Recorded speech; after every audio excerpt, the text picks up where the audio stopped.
The following feature presentation is part of the Skywalking Network. This is what you can look forward to on episode 425 of Skywalking Through Neverland. You are my favorite podcasting married couple duo. Aww. I love going into these comics because you get to revisit your childhood. All of you in the chat, let us know. Did you get sea monkeys? Here is a really good shot of the underside of the waffle AT-AT foot. It's always good to see Star Wars in print from yesteryear because, like we said at the top of the show, there is a huge element of nostalgia with it. Are you ready? Off to Neverland! Here we go! A long time ago, in a galaxy far, far away.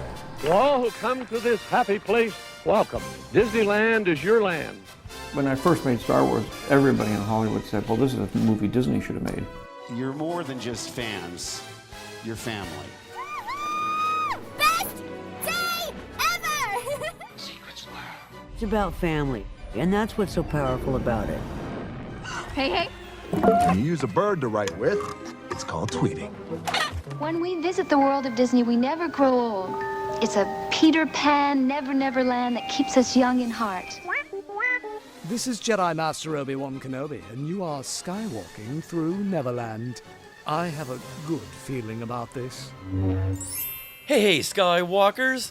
So we took off last week, which means this episode is going to be twice as entertaining with 3 times the content, since we may have to take off another week or two in the next couple of weeks because of our crazy summer schedule.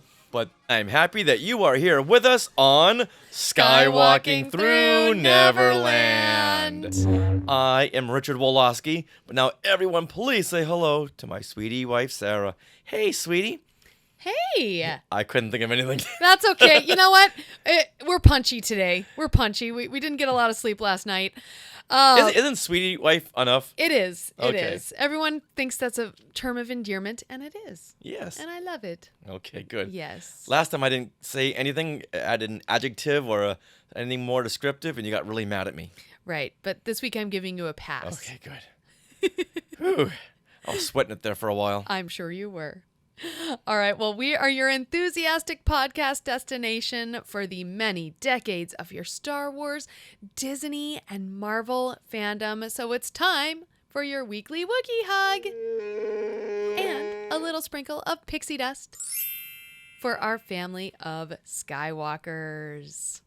Now, coming up on this episode, we are breaking down the 3rd issue of Marvel's Empire Strikes Back adaptation, circa 1980. And Cris Macht from Machtails from the Cantina will be here to go over this very colorful issue. Now, we are being sponsored by Small World Vacations, and they are a diamond-level Disney vacation planner travel agency and can help you book your trip to a Disney park around the world. And best of all, this service is free. Yep, you heard right. This service is free of charge. So head over there to smallworldvacations.com for a no-obligation price quote and tell them Skywalking Through Neverland sent you. You could even book with them a Adventures by Disney vacation around the world on a private jet that goes to all the Disney parks around the world. It's only about $101,000. And you're telling me this now? Yes. It does include a visit to Skywalker Ranch and the winery as well. And then it flies over to Japan. Yeah. I was watching Laughing Place right now is covering it. They're going. And it just started yesterday. So you can follow their itinerary, Laughing Place, all the social media. Whoa. It's very exciting. But you could book that through Small World Vacations. Yeah, right after we're done recording this. Yeah. Exactly. Only $101,000 per person. It's all good. And your point is? Yeah. We need $202,000. Yes. There's your point. Okay, now we are recording this from Long Beach, California on July 10th, 2023. All right, Richard, what happened this day in Star Wars history? Well, I'm so glad you asked, because on this day, 3 years ago, July 10th, 2020, The Empire Strikes Back is re-released in 611 domestic theaters for its 40th anniversary screening and debuts at the #1 position. Now, Not really hard to do in 2020, but still. It was pretty for awesome. A film that was 40 years old, hitting #1 at the U.S. box office. Yes. That's pretty good. And the film played intermittently until the weekend of September 25th, where it had expanded to over 2,000 theaters. Wow. And from there, it went until about mid-October. And the release, it grossed $2.4 million, but $3.1 million worldwide. Okay. So 2.4 was domestic, 3.1 is worldwide. And do you recall where we saw it? At the drive-in at the Rose Bowl. Exactly. With the Turkells. With Kelly. Oh. Yeah, there's Kelly Turkell in the Sky Chat right Yep. now. She was there, and Courtney was there. And I'm sure Joey would have been there, but welcome, Joey. You're watching us now. Awesome. Hey, Joey, what's new? Yeah, what's new, Joey? So, yeah, that was a very, very fun time because, Kelly, correct me if I'm wrong, that was the first time you'd ever seen The Empire Strikes Back. That's right. So that was good, but we had to watch the movie with our masks on and eat with our masks on. And Yeah, it was like, and we like met and got in a car together, and we're like, are we supposed to get in cars together with other people that's not in our household? It was so crazy. Yeah, it was still 2020, so it was the height of the pandemic. Yes. Kelly, it was the first time she saw it. Very exciting. And they gave us those awesome Empire Strikes Back posters. Yeah. Yeah, the artwork was fantastic, and it was so much fun seeing it up on the big screen. I hadn't seen it on the big screen since the special edition back in 1997. And that was a D23 event. And thanks to Kelly and Courtney, we were able to go. Yeah. Now, before we bring on Cris Macht, we have a special report in Things We Want to Share. Things we want to share. Things we want to share. Things we want to share. First, we want to remind everyone to come play Star Wars Trivia Challenge Strikes Back at San Diego Comic-Con on July 21st, which is the Friday at 8 p.m. in room 7AB. And what's exciting about this is Friday is traditionally Star Wars Day at San Diego Comic-Con, and room 7AB is where all the Star Wars content will happen. All the panels throughout the day. You can pretty much camp out there and enjoy Star Wars content from Hasbro, from Lucasfilm Publishing. The 501st have a panel that day. Craig Miller. Our good friend Craig Miller is going to do his Star Wars Memories panel. James Floyd from Star Warsologies is going to do a panel right before ours. On Andor, like the Science of Andor series. So that's exciting.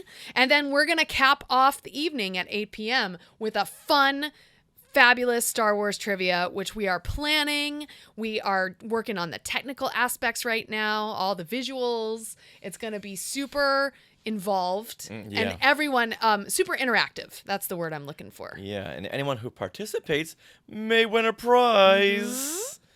So come on out once again. That is Friday, July 21st at 8 p.m. in room 7AB.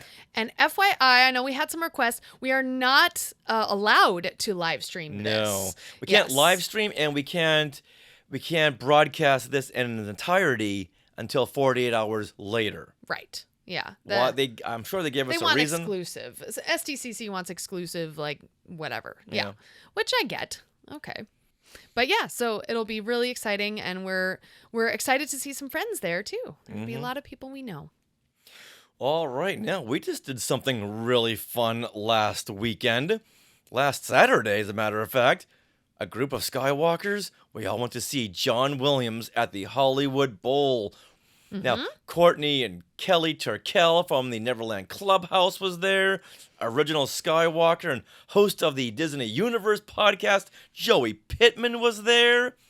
Is Joey still with us? He's in the Sky Chat. Jen Diz from the Disney Holics was there. And Skywalker Nicole Bamberger was there. Yeah.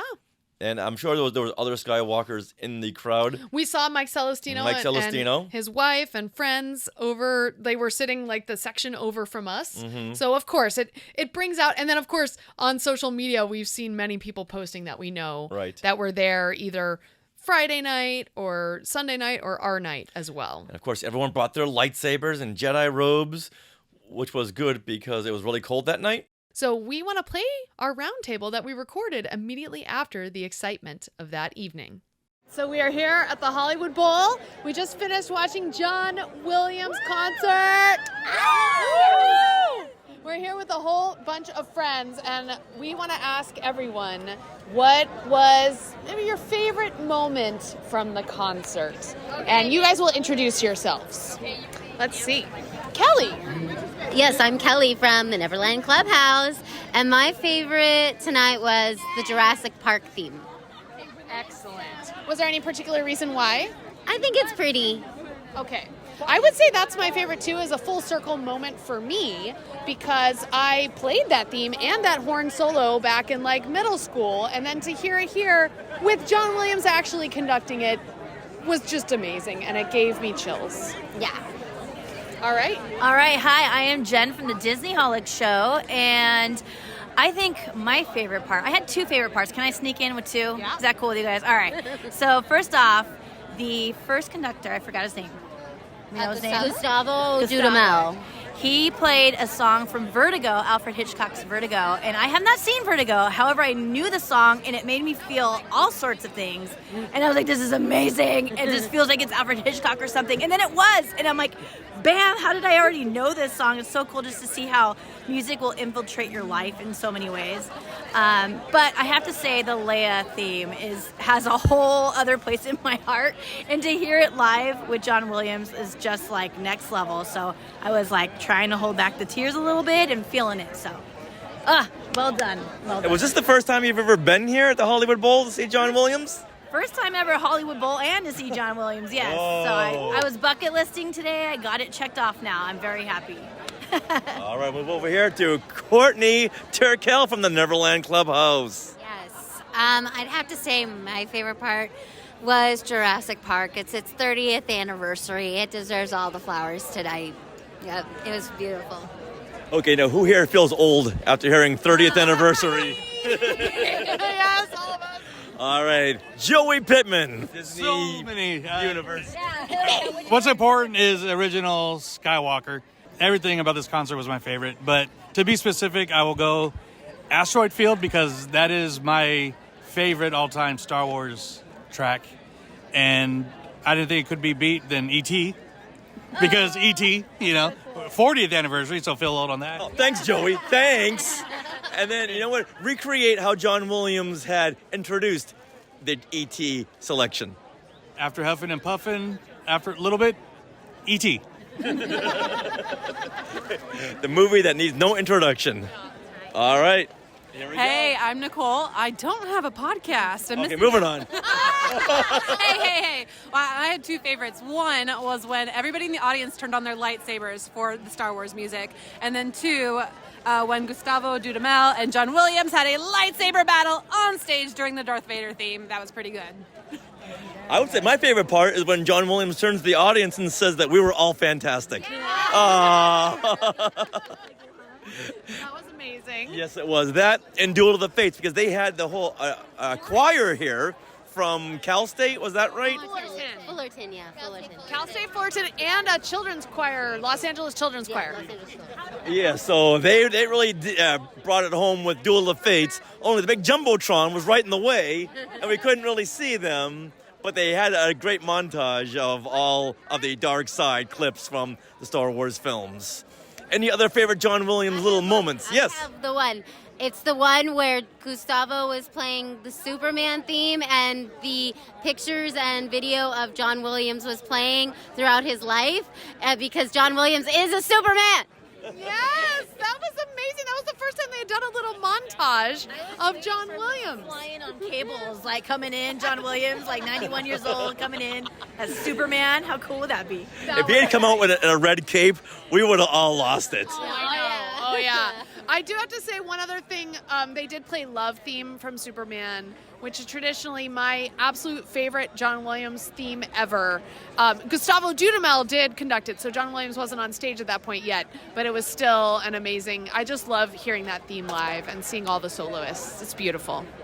Awesome tribute to John Williams. Good night. Now, the first conductor, who was that? Gustavo Dudamel. I believe he is the traditional conductor of the LA Phil right now. Okay. I think this is the first time we've ever seen John Williams, and he didn't play anything from Harry Potter. Yeah, there was no Harry Potter. Last time, the conductor that he was with played Harry Potter, and he did not. David Newman. Yeah, David Newman. Mm-hmm. Okay. I mean, there's so much, right? He also didn't play John. We got all night. I know he's 91 years old. Speaking of 91, can I say my favorite is 91-year-old John Williams referring to 80-year-old Harrison Ford as a teenager. Yeah. Love that. Yeah, right before Dial of Destiny, he says, okay, did you guys see Dial of Destiny? Harrison Ford at 80 years old was fantastic, and at 80 years old, he's still a teenager. Also, John Williams is doing great for 91. He's like walking out, no problem, going up on the stage, and like he speaks really well. Not like, you know. He did end the show with a little, put his hands against his head in the symbol for bedtime. Can you go to sleep? Joey. Oh, no, I was just going to say real quick, too, like this was a bucket list moment for me. If you can see the Hollywood sign behind the Hollywood Bowl, felt like an idiot, saying that, but it's super cool. And I mean, I couldn't think of a better night and better friends to see John Williams with than all you guys. So, that's very, very sweet. And this is your first time too. Yeah, first John Williams, first Hollywood Bowl. So, yeah. So was it everything you thought it was gonna be? More. I mean, you always hear people saying, like, oh, John Williams or certain conductors or bands, they do the soundtrack of your childhood. I'm like, But, I mean, he does the soundtrack of all our lives. Yeah. And, I mean, brand new Indiana Jones music still played, so, and it was great, so. Yeah. At one point at the show, he did look back at me and say, shh, why is that guy always talking? There were some pretty loud people here. Yeah, he recognized you. Yeah, is it me or am I the only one who heard the people in back be chewing that popcorn for 2 hours? The only one. They were chewing it during Love Theme from Superman, and I was ready to turn around. But then I was like, you know what? I'm just going to try to ignore it. Everybody's got something. But you know what? I thought, okay, these are popcorn movies, so it really plays in. I was trying to justify that behavior. Yeah. John Williams is really that trickster. He likes to trick you, going off the stage, coming back on the stage, going back off the stage, come back on the stage. You never know how many encores he's going to do. Yeah, at one point they even made him go get his own water and then come right back. Like, they don't have anyone to bring this 91-year-old man a bottle of water. That was so funny. How many times did he go back and forth and go psych, psych, psych? It was like 3 times. I think it was more. I think it was like 4 or 5. Yeah. He likes to pull at our heartstrings, right? Yeah. He's like, all right. Well, I had the feeling that he didn't want to leave. He likes looking, like we've been here before where he mentions all of us, like how the Hollywood Bowl is special because we all bring our lightsabers and he's looking out from back there to see all of us with our lightsabers, and it's a special thing for him. Like it's special for us. So it felt like he didn't want to leave. It was beautiful. Yeah. And this is his second of 3 nights? Yeah, is there another night? Yes, second of 3. Yeah. I'm so glad we got a chance to see him. 2023. Everyone say goodnight to John Williams. Good night, Johnny. Good night, John. Hey, thank you. Good night, John Williams. Good night, young man. Good night. Good night, John boy. So if you weren't able to see the concert yourself, well, guess what? We took you with us. By way of Instagram and YouTube, we had recorded a couple of tracks, not the whole concert, but we did Duel of Fates. We recorded the Throne Room and Star Wars Entitled and made those into videos, so you can catch those on our YouTube channel as well as Instagram. Mm-hmm. At Skywalking Pod. And so next year we want to do like a big group get together. How does that sound? It sounds awesome because there was so many people there that we knew. I figure it would be fun to have like this big block of people that we know, this big group. I know last time we did this was several years ago and we had about, I think it was like almost 30 people. So I feel like we can pull together that many next year, and I'll make sure to do my research and go through group sales. And I think it'll be easier now with the addition of digital tickets that I can just send to people, because I think my big worry is I had physical tickets and I had to physically give them to people, and of course there was one person who was running late and made me late for my seat, which I don't like. All right, Joey's in. Yay! Sign me up. Yes. I don't know. Do you think Courtney will join us? I think, or Kelly. Yeah, I don't know. Oh, yeah. So we got the Turkells. We have Joey.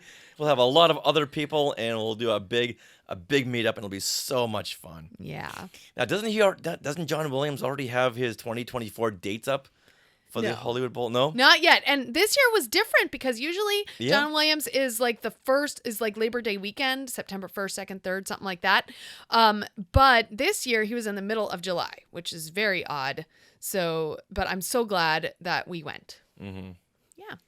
All right, now let's bring on Cris Macht and break down the 3rd issue of Marvel's Empire Strikes Back comic adaptation.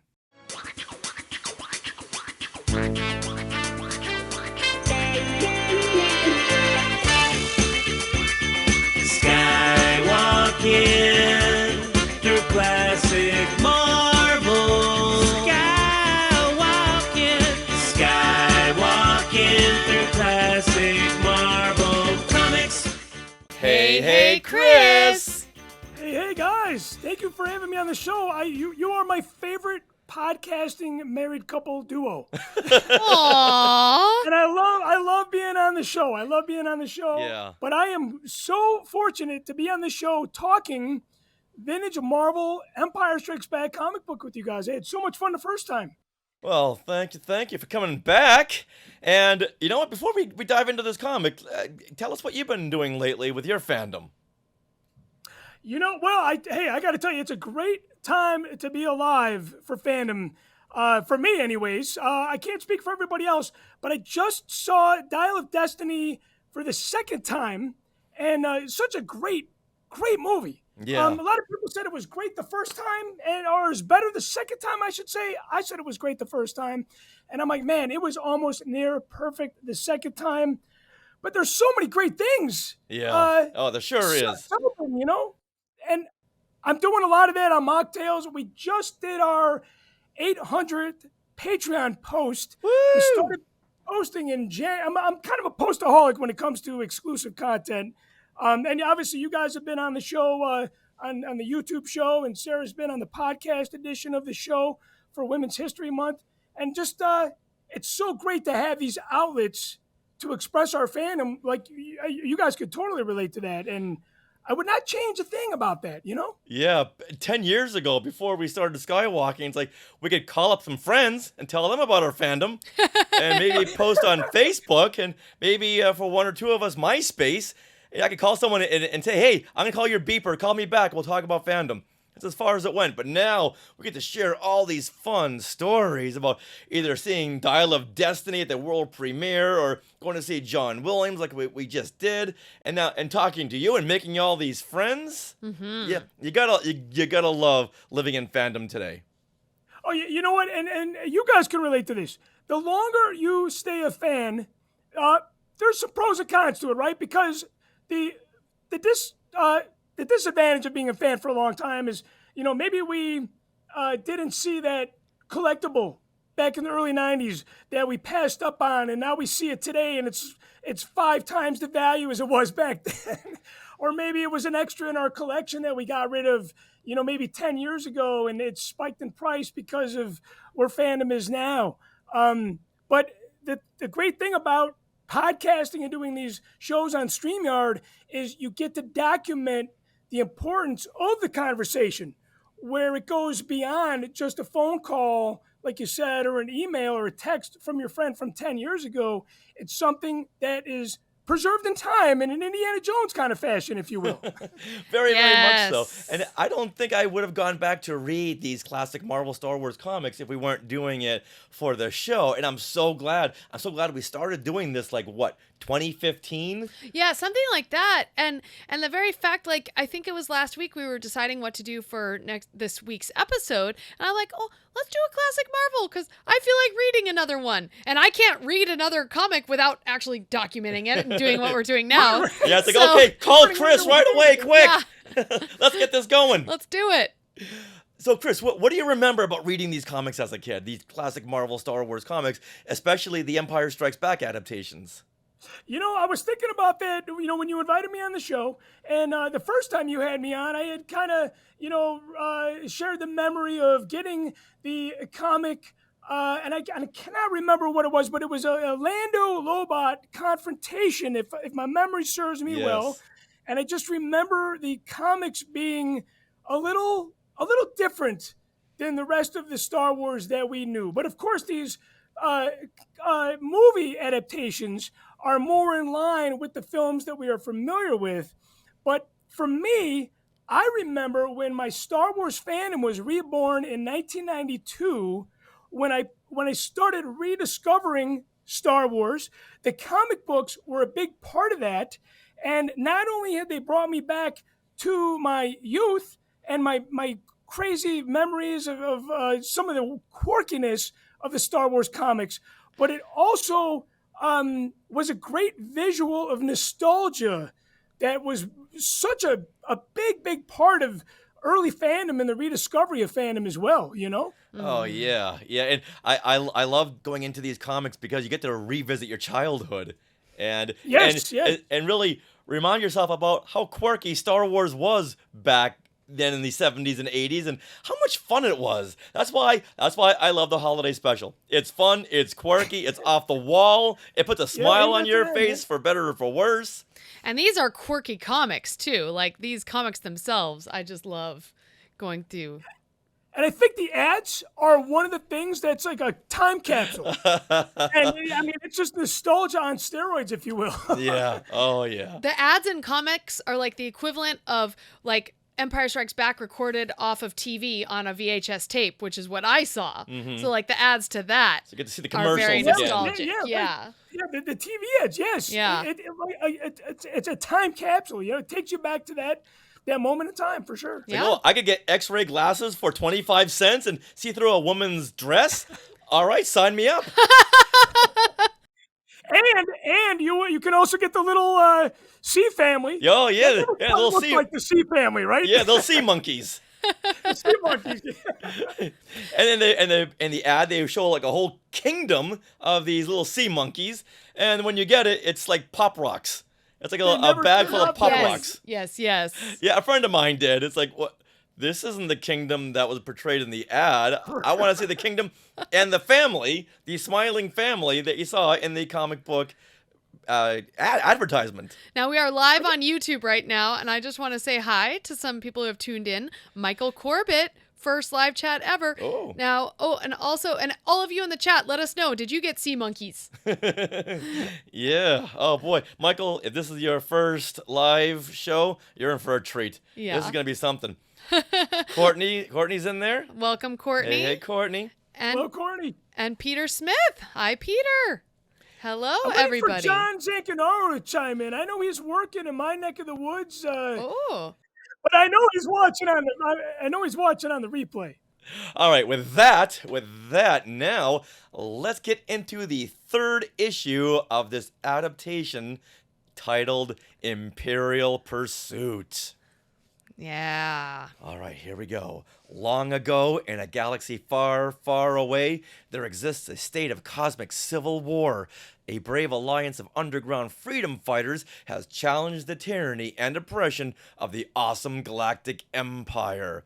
This is their story, and that's how Marvel Comics began every one of their 107 issues of their original Star Wars comic series.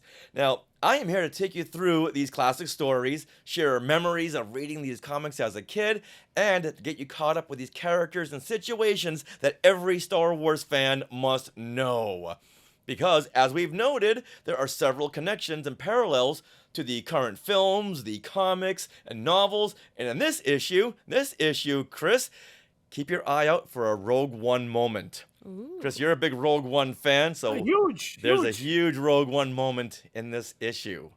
All right, well, this is the series where we break down each issue of the vintage Star Wars comic series that ran from 1977 through 1986. And I am reading these comics for the first time. It's so fun to read these each and every time we record a Classic Marvel.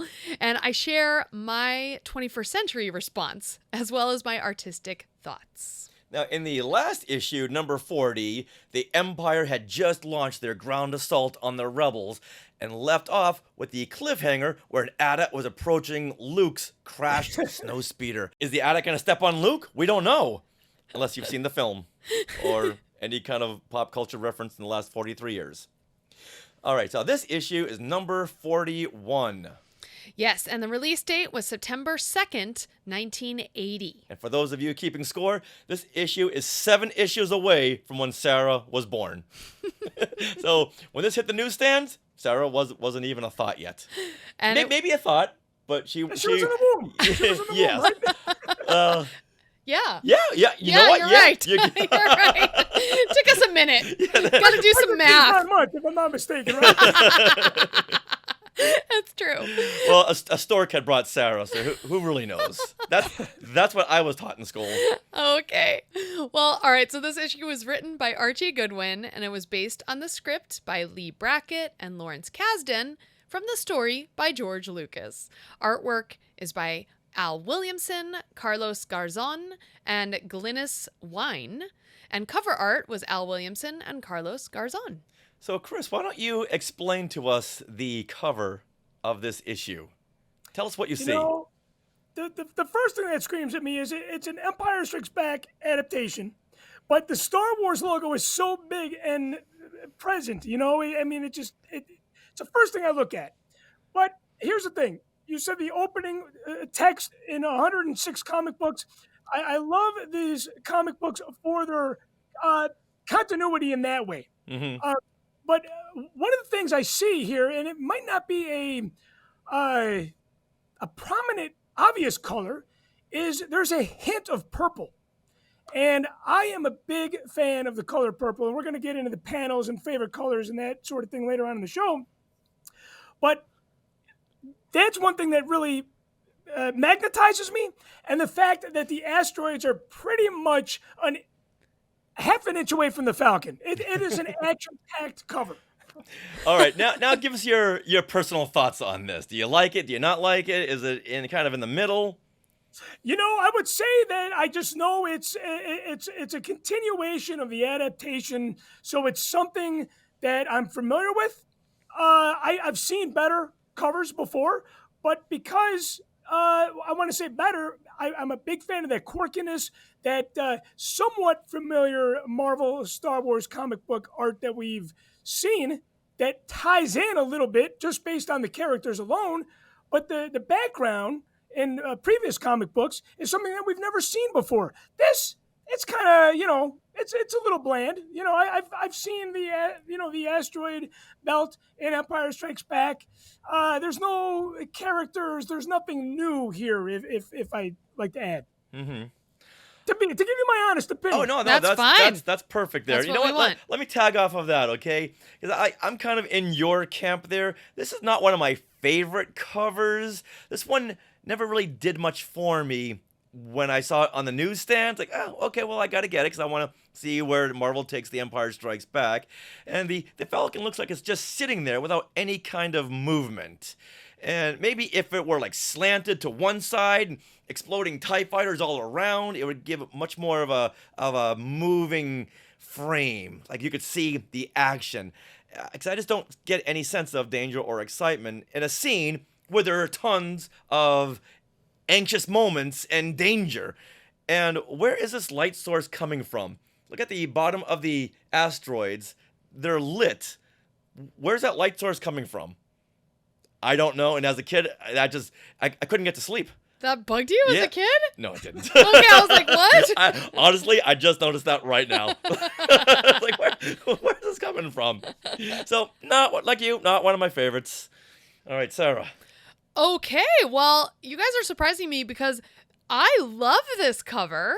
I feel the Falcon is a character, and here is that character front and center in the middle of the cover looking exactly like the Millennium Falcon, which if you've been following this podcast, you know that a lot of times the characters don't look like the characters.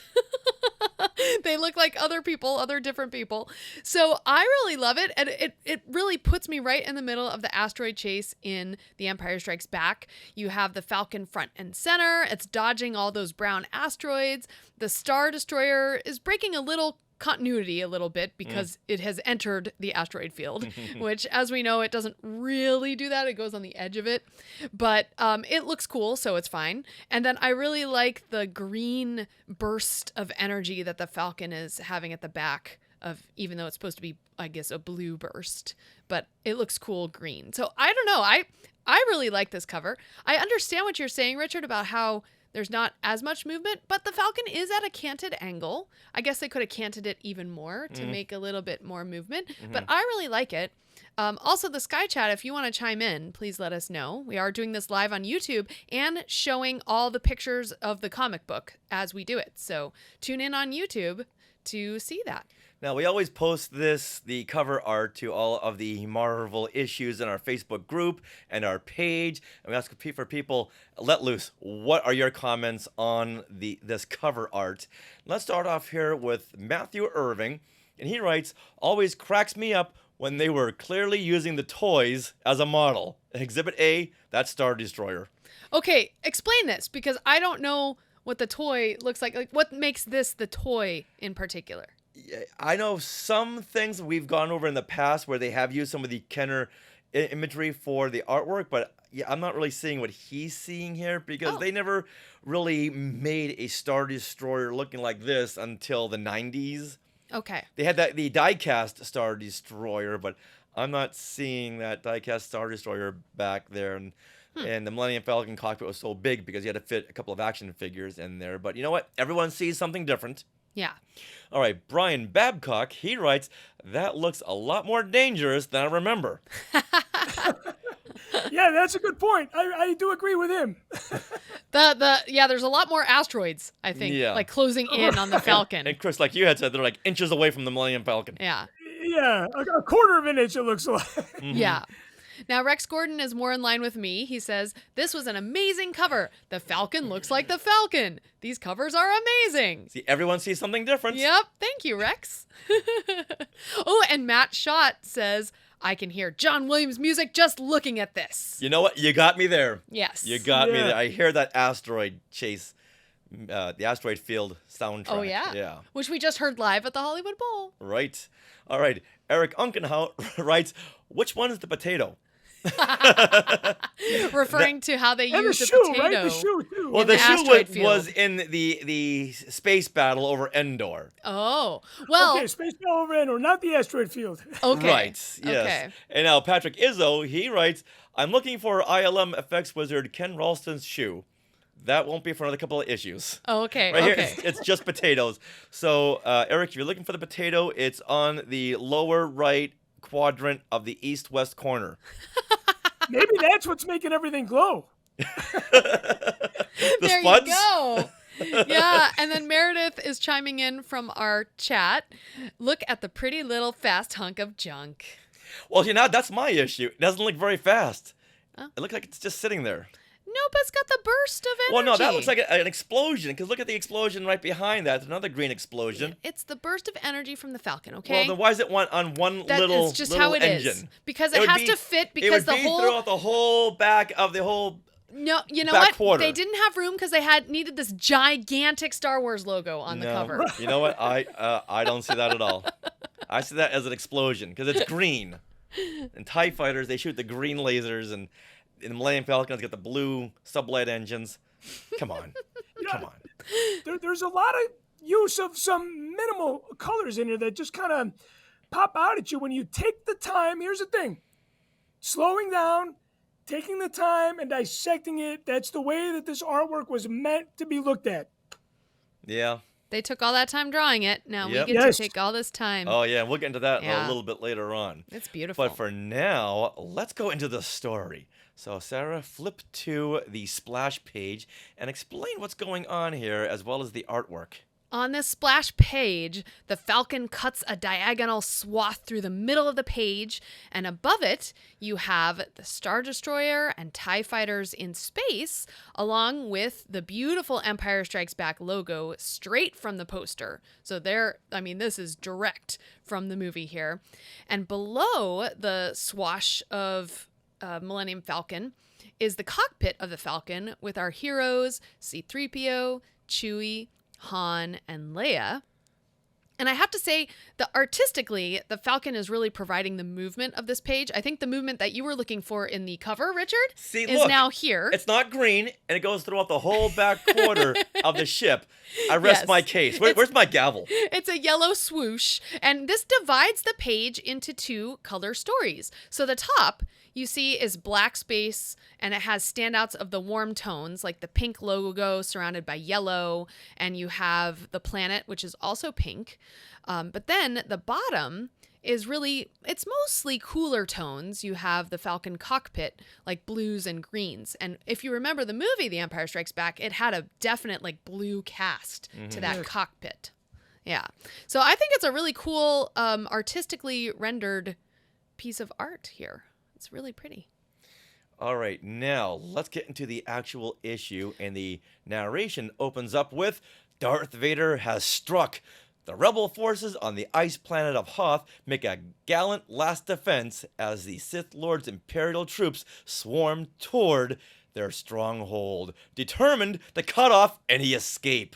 From here, we continue to the end of the Hoth battle. The Imperial walker is creeping up towards Luke's crashed snowspeeder, and as the giant AT-AT foot is stepping down on the speeder, it looks like Luke is taking a moment to send out a text.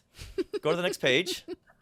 And maybe he's writing, "Dear Dak's family, I regret to inform you that Dak has been turned into orange goo. Hopefully he'll get a Kenner action figure as a sign of respect for his service. Your friend, Luke Skywalker." Now, tell me I'm wrong. Look at that upper left-hand panel.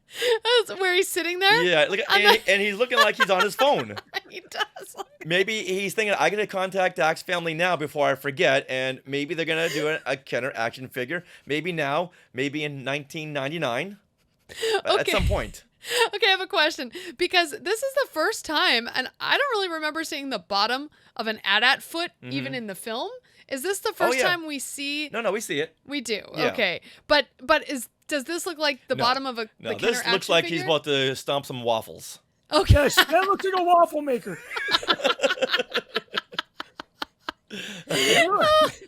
and somebody's about to be chicken and waffles. All right. Yeah. All right. Luke then shoots the grappling magnet to the underside of the walker, and using his laser blade, he cuts a hole and throws in a concussion charge. And as he jumps down, he says, "Not a moment to spare for niceties like sliding back down." All right, discuss. What does that mean? Not a moment to spare for niceties like sliding back down. Well, the niceties for Luke would be sliding back down. He's not talking about niceties for the people in the Imperial AT-AT. None of this makes sense. None of this whatsoever. The fact that they decided to use that word niceties is what's throwing us off. Dialogue. Yeah. And sliding back down. He's not Spider-Man. All right, now back at Echo Base, Han goes to get Leia. Wait. Oh, what? Oh. Before we go, I just have to say, here is a really good shot of the underside of the waffle AT-AT foot. Now, in the last panel, it was, if I'm not mistaken, it was a circle-shaped waffle. This is more your traditional square-shaped waffle, if I'm not mistaken. All right, hold on. Gotta go back a page. Okay, hold on. Oh my gosh. Maybe on the left side it's the circle waffles, and on the right side is the square waffles. What shape would you like your waffles? Yeah. You get it both ways. That's hilarious. Wow, good catch. Yeah. Look at that, and that's all square. Yeah, My goodness. and I was never a fan of the way this is.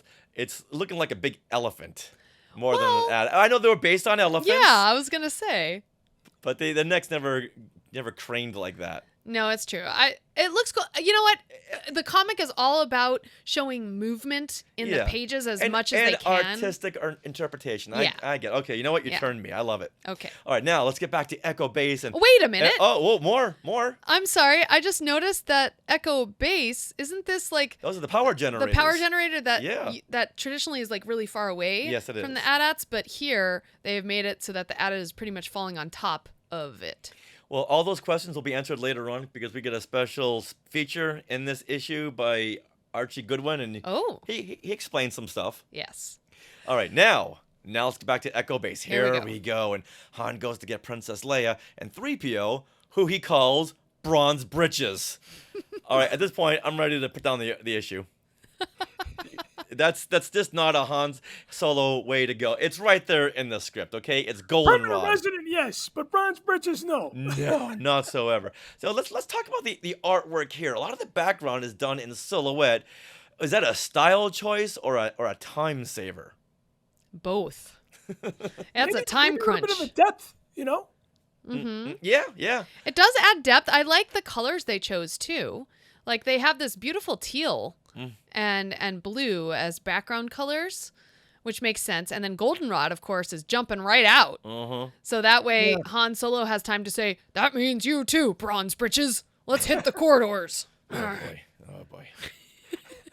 Yes, I do a horrible Han Solo. I wasn't gonna say anything. All right, now Han gives Leia the bad news that the generator is down, which means the Imperials are gonna swarm in here like flies on a bantha. I don't know if I liked or disliked that line because he's not all about these zippy one-liners. Right. Every writer thinks Han is all about the zingers. He's not about the zingers, but there's something the dichotomy between looking at a frozen Echo Base and a bantha, which you only see in the hot weather climate of Tatooine. So there's two forces working against each other. I'm not sure if I like or dislike that. Well, one thing I don't really like that much is the artwork here. I mean, C-3PO, he looks spot on. Look at C-3PO. Look at that. Fantastic. Looks great. But what's up with this Han and Leia? And Leia, they've got in the middle of blinking. Somehow it's like, okay, why'd you draw her blinking? And Han is like, "What? This does not look like Harrison Ford, and that does not look like Carrie Fisher." So I have issues because they have the movie right there. Well, not yet. And once again, we'll go into that later on. But they have they have the original film as well to see what Carrie Fisher looks like, and they have, I'm sure, media pictures, images of Han and Leia. So. All right, well, speaking of great artwork, let's move on here because they get back to the Falcon to be met by the best-drawn Chewbacca in the whole series. Look at that Chewbacca. Whoa. Now, that's taken from a Star Wars publicity still. That looks great. Look at the different color fur. That is really cool. Wow. So, Chris, does that pop out at you as an original Star Wars fan? Absolutely, and actually, it kind of, everything's so white and kind of and then you have this beautiful Chewbacca, it takes up, 1/8 of the page? Yeah. It just screams at you, literally. And he's going, "Ark?" Yes, that is a beauty. Yeah, I could look at that all day long. That is really nice. Yeah. Wow, I didn't really notice that when I was watching. It looks like they spent so much time and detail making that look as good as it did, and it definitely shows. All right, now, before we can turn the page, Vader and the snowtroopers have infiltrated the base. Uh-oh. Han is trying to get the Falcon started up, and Leia twists her head to deliver the line, "Would it help if I got..." Oh, you read this line. "Would it help if I got out and pushed?"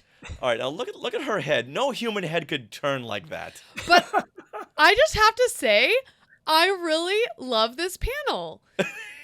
I mean, I understand what you're saying, but again, it's artistic impression. And what I like about this panel is the fact that it's very color blocky. But what it does is it separates each character into their own space and amplifies the fact that they are not on the same page. I just can't help but to think, you know how some people are double jointed Leia's neck is double jointed. Well, you know what? They drew her shoulder up too high. Otherwise, it would be fine. But yeah, now even as a kid, that really disturbed me. Really? Yeah, because it was very haunting. Okay, what do you think of Chewie on this? Oh, He's got I the love two-tone look. Chewie is fantastic. Chewie and 3PO. Oh my goodness. Mm-hmm. They've never drawn them better, or even after these issues, they don't draw them as well. These are fantastic. They're cool. You know, you made a very good point, Sarah, about the colors, right? Because Chewie's got the green, Leia's in the middle, it's got the orange, and then Han has got it looks like I don't know, maybe a little bit of a different shade of green than Chewie does, but yeah, and they're definitely not on the same page in this scene. If anything, you know, maybe Chewie's ready for, you know, to be on the same page as Han. But yeah, I do like this panel a lot. But the C-3PO below Chewbacca is as good as the Chewie that we had seen on the previous page for sure. I mean, like you said, Richard, a publicity shot, if you will. You know. Mm-hmm. Yeah, actually going through this with you guys now and really looking at the art, there is some beautiful colors happening. Like C-3PO even. I don't know if it's because there's a lot of black in some areas with the orangish color, but it looks like he's got two tones of orange going on. It's that purple in the background. Yeah. There's something about purple throughout this comic book that just, I don't know, it definitely is, it's a magnet for me, for sure. Yeah, they do really show you the interpretation of the scene through the background colors. Mm-hmm. And as a kid, I never really tapped into that. No. So I'm so glad we're doing this. Oh, I know. You really get to notice all this stuff. And we see the snow trooper on the bottom of the page, and we just learned that one of those troopers in the back is our good friend Alan Fling, who we just interviewed, and he said, yeah, it was one of those snow troopers rushing into the Hoth base in the film. But now, I would freak out if I was one of those snow troopers and Marvel drew me like that. I would never stop bragging about that. Or even the one on the gun here, the cannon. Yeah. But that, I mean, I really like that they chose to use green as the kind of a snow color here. An odd it's choice, an odd but it works. choice, but it works because of that red in the background. So the red or the reddish orange where the snow troopers are coming from. And Vader's right in the middle there. Right. That really denotes danger. Yeah. Coming at you. Yeah. Now, the Falcon bursts away from Echo Base, and look at this shot. I wish they had used this shot in the film, where you see the generator in the back and you see the turrets. I really love this panel. This one? Yeah, this middle? the middle panel. Yeah. Because you can really see how the Falcon is bursting away from the downed Echo Base, and you see a walker in the background as well. He's all tripped up. Oh, that's cool. You really get a lay of the land here. Yeah. It's a much better panel than the previous one with, who's this? With Leia? Possibly Leia and that Chewie? Looks like Jackie Chan. Cockpit? Oh, okay. Yeah. I see it. Punch it, Chewie, says Jackie Chan. All right, now the Falcon races past Luke, who is standing by his X-Wing. But back in the base, a snowtrooper reports to Vader that the fleet's tracking scanners are on the Millennium Falcon. Now, I'd always wondered how Vader knew it was the Falcon that escaped Echo Base. Yes, he did see the rear engines as it flew out of the base, and I guess he must have remembered that from when it was docked on the Death Star. And here we see the snowtrooper delivering that information that the Millennium Falcon had escaped. He's the messenger. I'm surprised nothing bad happened to him. Oh, it's a good thing we cut away. Now, I think this is a good cliffhanging moment as we see. Oh, no, we'll get to that in a couple of seconds. But right now, are we going to come back to this? Yeah, we'll come panel? back to that. Now, okay. This is a good cliffhanging moment to pause for a commercial break. We'll return after these messages. This commercial break is brought to us by Hostess Fruit Pies with the Marvel Hostess crossover story, Mr. Fantastic in the Power of Gold. So, Chris, could you read the part of Impercepto? He's the villain. Yes, I can do that, yes. I will be Mr. Fantastic. And Sarah, if you can read the narration. Okay. Mr. Fantastic in the Power of Gold. Fade in. Mr. Fantastic zooms over the city in his fantastic cover car. The museum's centennial exhibit of gold is sure to attract the evil designs of Impercepto, that malevolent alien.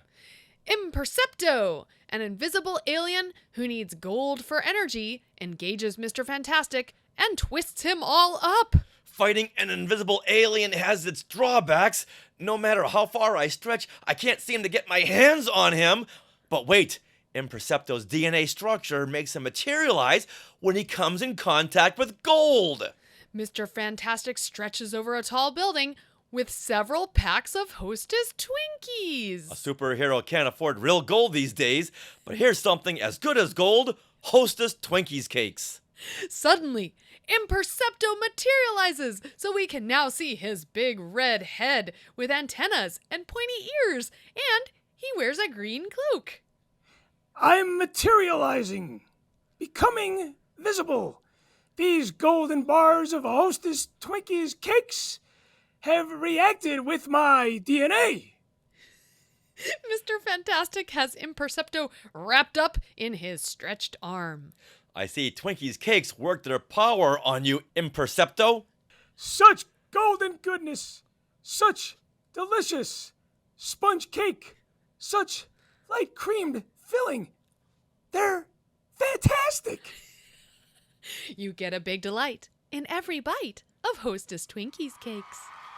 I think that's the best dramatic reading we've ever done. I can really feel those moments right there. Let's go back to this line here. A superhero can't afford real gold these days. That's what I liked about the Marvel characters, because they talked about issues like being able to afford something, whereas DC, they just went through their day by day and not ever talking about real life issues. Mm-hmm. So I think that's what made them really stand out from the DC characters. And you had to earn it. Yes, exactly. Yeah, they got to earn a living here. And I did a deep dive to see if Imperfecto was an Impercepto. Impercepto. if he was an actual character seen anywhere else in the Marvel comics? Anywhere? Nope. Aww. This is his one and only appearance. Just a comic book advertisement. Yeah. I should say a Hostess advertisement using a created villain. But wouldn't he kind of looks like in these pages here, like he looks like a leprechaun, honestly.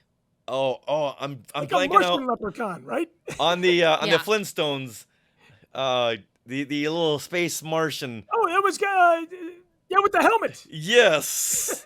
All right, Sarah, you look it up. I would go crazy if the Marvel films, the MCU, did a really, really, really deep cut and added some of these characters into movies and TV shows. The Great Kazoo. The Great Gazoo. The Great Gazoo. That's what it was. Yes, the Great Gazoo. Yes. Why did I say Gazooks? The Great Gazoo. Yes. Yeah. Okay, I can see that. Yeah. Yeah, he's like a long lost cousin. Yeah, I could definitely see that. Oh my goodness. Look at that. So the next time we go to one of these Marvel press conferences, I don't have any questions about the movies other than when can you add these Hostess Marvel crossover characters into the films, because that would be the best ever. Ever. An animated version, just like a mini short on, Yeah, what if? The what ifs. Oh. It's right. It's right there. That would be so fun. That's the thing about being a fan as long as you and I have, because we start thinking about the what ifs. We want more. Yeah, get a couple of these aliens in the crossover into one of the stories. Oh, fans would flip out. They would flip out. The ones who understood it, the whole 0.004% of us, would really flip out. All the people that were in advertising. The advertising fans. Yes. Yeah, there you go. I really like the fact that it took a little bit of a different spin on our usual comic book ad, because the usual ad, what it does is it has the superhero take out the Twinkie or the pie out of his belt from somewhere. Or his spandex. I don't know where Spider-Man hides his Twinkies. Don't ask. I don't know.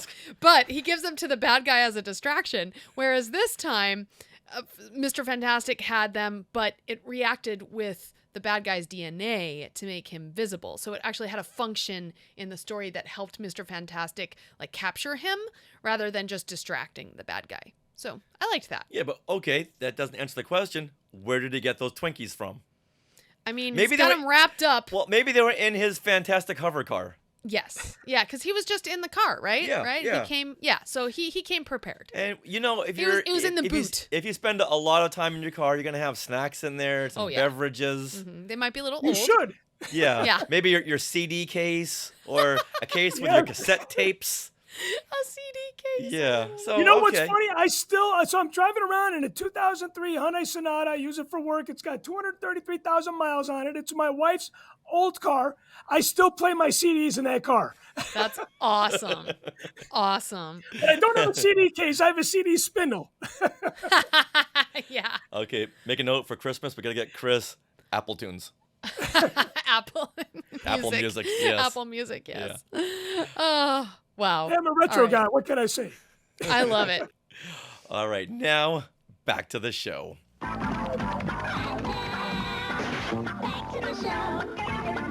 The Falcon races through space towards 2 Star Destroyers and some very trippy moons. And look at those moons back there. I love Yeah. how Marvel would always color their moons different colors, just so they wouldn't all just sink into the background. Because if they were all blue or green, you wouldn't really notice it. But here they are, and they're an orange or a green. They're a light pink. Yeah. Yeah, I love this art here. The fact that the Falcon is kind of flying above this orange planet toward the green and pink planet and the 2 Star Destroyers. And it really sets the tone. Like, there's a lot of planets here. I don't know how there's so many planets, but... I would call them moons. Okay, because they're so close to each other. other. Oh, that makes sense. Okay, yeah. The moons are big, but the Star Destroyers, they're smaller than the moons, but they're still pretty big. So it's a really fun perspective here. But I want to call out, even just beyond the moons themselves, if you look in the background, instead of just spangly stars, they have a bunch of planets and galaxies behind here. Someone had a lot of fun with the background art. And I want to call it out because they do a lot of fun stuff in this comic in particular. I wonder if that's one person's job. I Just think to so. provide the atmosphere and the Yeah. background. Yeah, I love it. I think they did a really fun job here. Yeah, and that moon down there has got craters. Yeah. Yeah, it's really neat. It's got some relief. All right, so go to the next page here. Okay. So we can see this. Oh, no, there we go. Okay, so do we see the Rogue One moment here? Oh, 2 Star Destroyers. Oh, yes. Crashing into each Yeah. other. Yeah. Wow. I love that. When I saw that in Rogue One, I had to leave the theater. I couldn't take it anymore. It was just so overwhelming. That coupled with Michael Giacchino's music, too, Mhm. in that moment Yes. was amazing. Yeah, and look at the way this is drawn with the red and the yellow and the white burst coming out of the hangar bay beneath the Star Destroyer and coming out from the top. And one Star Destroyer is going one way, one going the other way. You can just see just the calamity in Yeah. that one little bit of a panel. The movement, and then the Falcon whoosh, flying away. Races right jetting around away. And even Yeah. that quote there, they may be faster at sublight, but we can outrun them every time. That kind of adds to what is happening there. With the dialogue alone, it's kind of the icing on the cake of that picture, if you will. Yeah. Absolutely. And the moons and stars behind. Mhm. Yes. Lots of fun colors. Then if you look at the upper right, you'll see another panel that was taken directly from a publicity still with Han covering 3PO's mouth.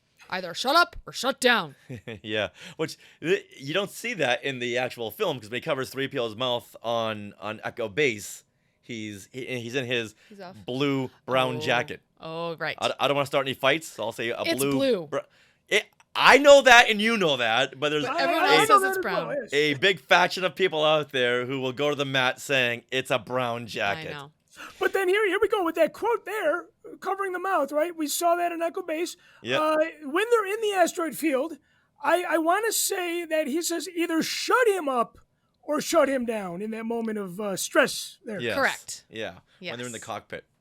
Now, as Han realizes the Falcon's in bad shape with the entire Paralite system damaged, several fighters and a TIE bomber is on his tail. And I love the fact that they use a TIE bomber. Let's go to the next page so we can see that the TIE bomber, because we only see the TIE bombers so little. See in the upper Right here? right. Okay. We only see it so little Oh. in the film. And it's never Talking about this. for attack. Yeah, that one right there. It's just to get them out of hiding. Oh, right. And I'm so glad that they used them in the Disney Plus shows. You know that Favreau and Filoni are huge fans when they're saying, hey, you know what? Let's get IG-88 back in there. Let's get some TIE bombers back in there. Things that we only saw for a couple of seconds, but yet still made toys of. Let's get them into this new Star Wars universe of shows. Mm-hmm.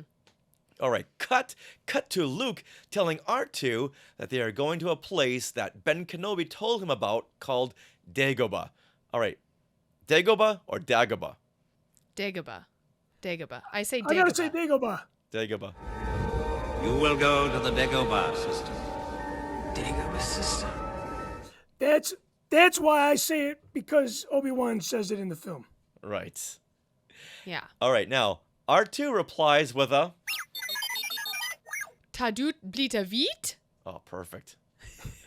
In the lower right, we see a very nice shot of Luke skimming a moon surface with an orange, yellow, and white halo around that moon. That's really pretty. That's very, very pretty. And he's skimming over Dagobah.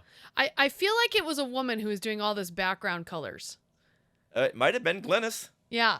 Glynis Wein. Because it seems very like feminine to me, and a good I Mhm. don't know, it just has this feminine tone to it. Mm-hmm. Nice.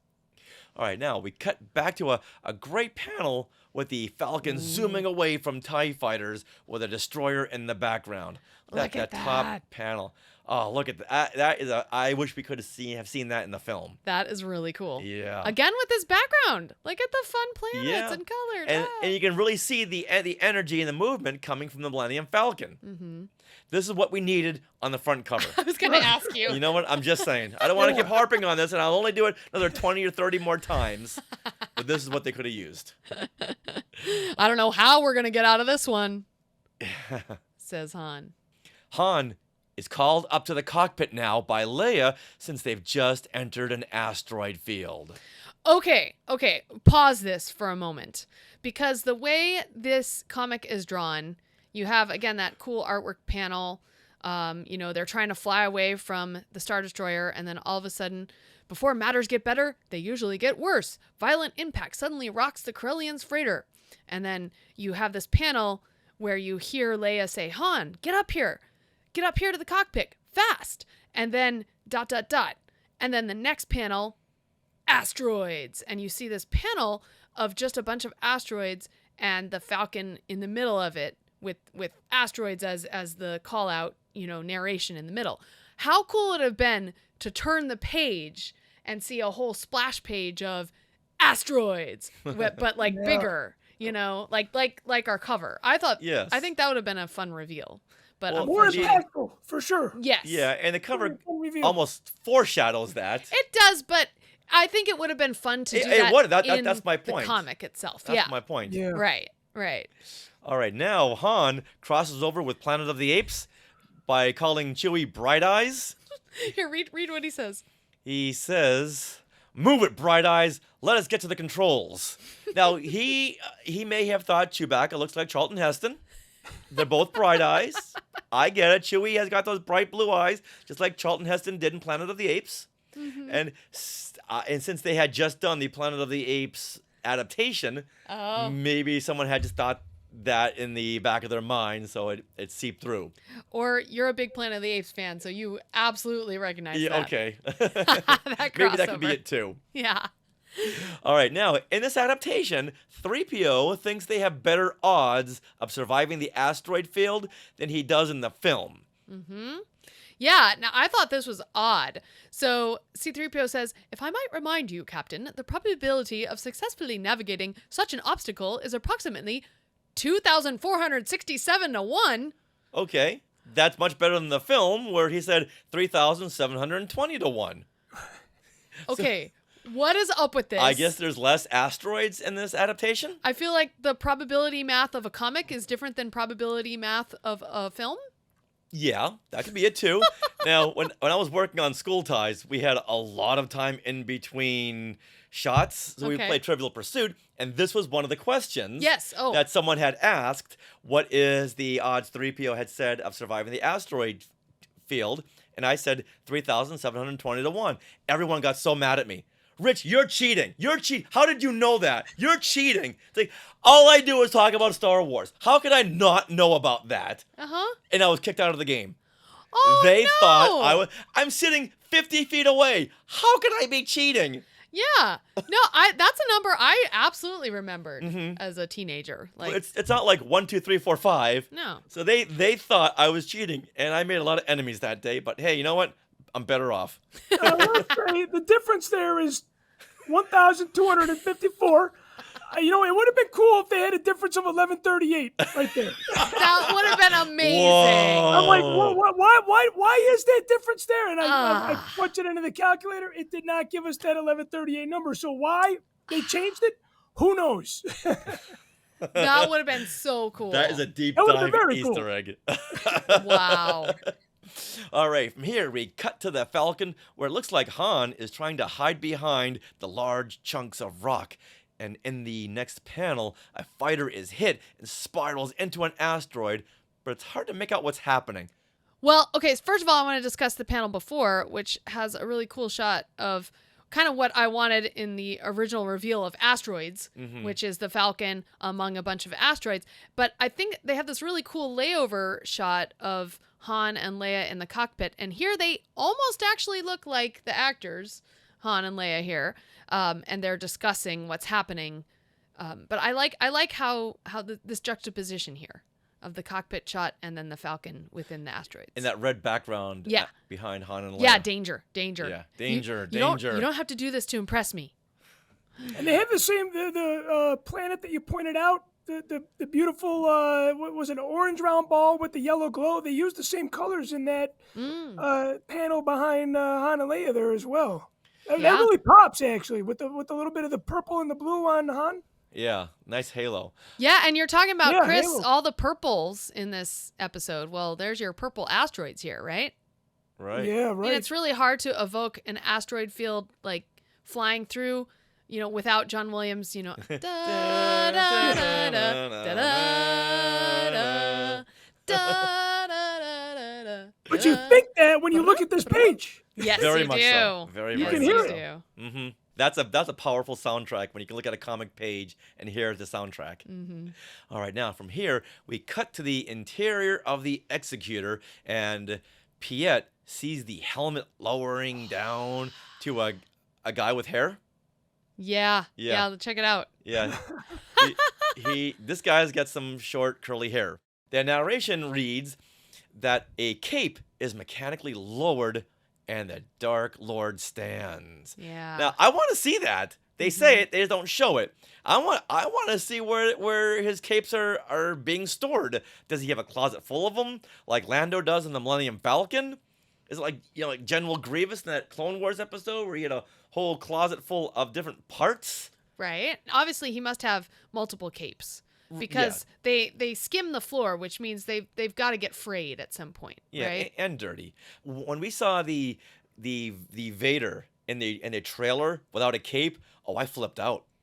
Oh. Because we get to see Vader without a cape because he looks the same in Luke and Leia and Han, and they can change clothing, but we're always gonna see Vader look the same. But here he's not wearing a cape. Oh my goodness, the possibilities. Well, okay, so I want to call out this narration that you mentioned that a cape is mechanically lowered. This is very rare narration. It describes what a character is feeling. While Piet tries to summon his voice from a tight, dry throat, a cape is mechanically lowered and the Dark Lord stands. So I thought that was interesting that the narration called out the fact that Piet is a little scared. He's got a tight, dry throat. All right, now back down in the Asteroid Chase, Han tells his crew that he is moving closer, plunging to a huge looming giant asteroid. Yes. And inside the cockpit, Han flies the Falcon into a cave. And Leia says, "What is that? Han, do you hear? What?" Now, what is she referring to? I don't know. Here, what is Leia hearing at this point? I think Well- they skipped a frame. Okay, so, I mean, maybe she's hearing the space slug. Do what? The Minox? I don't know. Yeah. Oh, yeah, I don't know. Yeah, but it seems like they skipped a panel where something happened. Maybe as the Falcon is flying through the cave, we see maybe a Minoc or maybe some teeth in the background, which would make her say, "Hey, what? I got a bad feeling about this." Right. Yeah, it's interesting. I don't know, but I do have to say that this image of Leia, where she's half in shadow, half in light, looks spot on to Carrie Fisher. Mhm. Finally. At the end of I think the they've done comic. a pretty good job in this adaptation. Well, look at the past. Look at the previous 40 issues. I think it's beautiful. And I love the shadows here that you know, she has her face is like this ombre of blue. And then the other side is shadow and yellow. I'm sorry, a what of blue? An ombre. Oh, an ombre of blue. Ombre, because there's different shades of blue. It's called ombre. Okay. Yeah. Okay. Now, we cut to Luke flying into the cloud cover of Dagobah. And Art 2 says, Sarah? Vedit Reap? Boy, it's like Ben Bird over here. And Luke starts the landing cycle, not knowing what's beneath him, and crashes the X-Wing into the swamp. And the narration reads, shuddering instants later, it's over. And just beginning. And all right, describe this last panel over here. This is a fantastic panel. Well, Chris, do you want to describe this panel? This last panel? To describe it, I mean, you really get to see a variant of Yoda. I would say the comic book adaptation of Yoda, and to be a Jedi. So, you know, Luke is obviously not a Jedi yet, and it's a cliffhanger. It really is. Yeah, I love this silhouette of Yoda we see. Yeah, you're right. It is the variant Yoda, and he's looking at Luke climbing out of the X-Wing, and this figure's got big ears. If I had seen this before the movie, I would have flipped out. Like, what is this? Yeah, right, for sure. Definitely. I mean, this is a beautiful foreshadowing, and it's really the only trailer you need for the next issue. It's like the tease of Yoda, the tease of Luke's training. Let's do this. And to see Jedi in print, you know, just to be a Jedi exclamation mark. This is the end of the issue. So what are our afterthoughts after reading this particular issue? Chris? You know, I would have to say that you guys had kind of pointed out some of the quirkiness that I did not expect, which is great because I believe that is what the Marvel Star Wars comic book series is all about. It's about the quirkiness. It's about the variance, the oddball portion of it. And I really, because I sat here with you guys and kind of fine-combed it, you guys helped me see that clearly. But it's always good to see. It's always good to see Star Wars in print from yesteryear because, like we said at the top of the show, there is a huge element of nostalgia with it. Yeah. You know, and I still get that.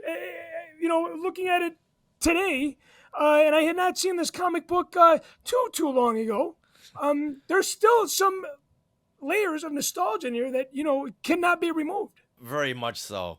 In just the innocence of Star Wars, I would say. Yeah, the innocence, yes. Yeah, we're not everything's got to mean something.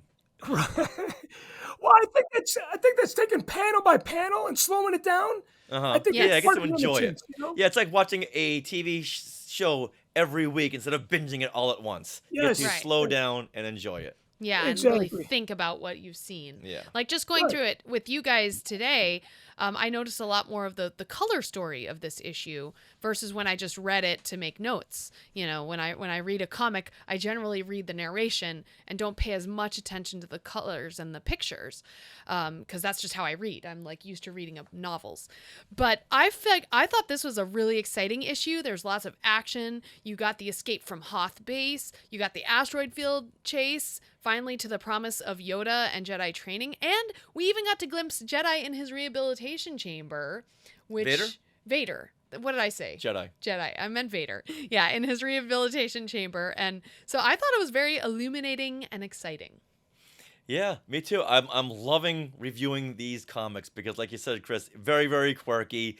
And I love the different interpretation. If it was just one-to-one with the film, there's no point in it. But the fact that they're changing the backgrounds, they're changing different characters, and some of the names have been switched around. Just some things to make you go, oh, this is going to be a little different than the film, so I better pay attention. Mm-hmm. So I'm loving this. And this here... Which I think is a good part of it, right? It's... Mm-hmm. I think making it slightly different from the film is fun. Because very much so. It's not a carbon copy of it, you know? Right. Oh, yeah. Yeah. This is my issue, my comic from 1980. Wow, Get your fingers off of this. Okay, hands down. Go put on some white gloves. But here we are, hermetically sealed in this Mylar bag. Look at this. Oh, I loved it. And I was perusing it, and it's like, wow, the colors are just so muted in this. Oh, compared to... Yes, well, it's printed on newsprint. Oh, right. So it's rather much than- different than like this. Exactly, yes. Bam. Now, All right. it is crazy that this had come out almost 43 years ago. That still boggles my mind a little bit. Mm-hmm. 43 years ago. It's unbelievable, and it's a little bit uncomprehendable at the same time. Absolutely. We were just watching Captain America Civil War, in which Spider-Man says, hey guys, remember that really old movie? The Empire Strikes Back? Really old movie. Oh boy. Half the audience, we saw that in the theater, half the audience laughed, the other half cried. Groaned. Yes. Cried. Because it doesn't seem like it's 43 years old. It's not an old movie. I guess it is, but to us, it's not considered. Casablanca is an old movie. A Trip to the Moon is an old movie. Right. But then The Empire Strikes Back, not an old movie. Wonderful Life, that's an old movie, right? Yeah. Yes, exactly. But then those were what, 1940s? 1930s. 60s, 70s. Yeah. So they were about 40 years old in the 80s. Right. So, wow. It's crazy. All perspective. You know what's funny? I feel like I need to... this is kind of a strange thing to do because it is your show. Your listeners know about this, but I cannot say enough about this book. I love this book. I love the artwork on this cover. And for those of you that watch this show that don't have this, it's super affordable too. There's some really good stuff in here. And I love this because it's not digital. It's like old school journalism at its finest. And you get to pass this on to your loved ones after we leave this planet. Because when we leave this planet, Empire Strikes Back is going to be 80 years old at that point. So things need to be preserved, and this is a good way to preserve our fandom. Yes. So I had to give a shout out of your own product on your own show. Well, thank you very much. And for those of you just listening, Chris was showing us his copy of Skywalking Through My Fandom. Did you color any pages, Chris, or something you can show us? But you know what? I have not colored any pages yet, but it has been in front of me since you guys have gotten it. So it's not like it's buried with my Marvel Star Wars comics in the other room. Give it to your daughter and see what she thinks of it. Have her color in some pages. I'm going to have my daughter start filling this out with me because she's got a couple things that she could put in there. She still can't get past. She still can't get past the fact that when I ask her why does she not like Star Wars like Daddy does, she goes, "'Cause it's violent." And I can't argue with her. There is some violence in there, but my mistake was 4th of July. I was going to take her to see the new Indiana Jones movie, and I left her at home because, you know, my wife was still relaxing, and I'm like, okay, I'll take you today. And that is not a movie for 9-year-olds. Is it a little too violent? That's a violent film from a 9-year-old perspective. Star Wars, violence, but there's some fun things with the droids and the aliens and that sort of thing, you know? Mm-hmm. Oh, yeah. It's funny to hear my 9-year-old daughter say that Star Wars is violent. And, you know, I don't know. I can't argue with that, but it's not senseless violence. Right. Yeah, You know? you see a whole lot worse on TikTok these days. You do. You really do. Yes. The internet in general. Yeah. You know? All right, now let's go into our favorite panels from this issue. Cris, do you want to kick us off? What is your favorite panel?